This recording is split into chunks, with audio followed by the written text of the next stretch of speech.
Ai meu Deus, acertou o canal da Jota. Mas acertou mais um pouco, tiro bateu no poste.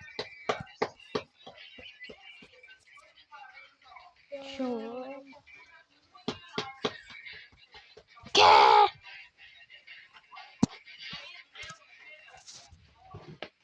Tô confundindo tudo, eu vou te denunciar. Para aí.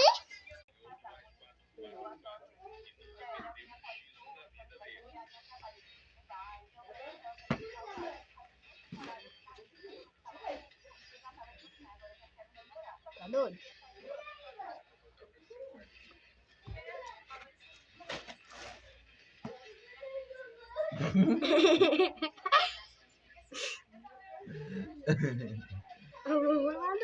Devia ter TikTok. Todo kawaii.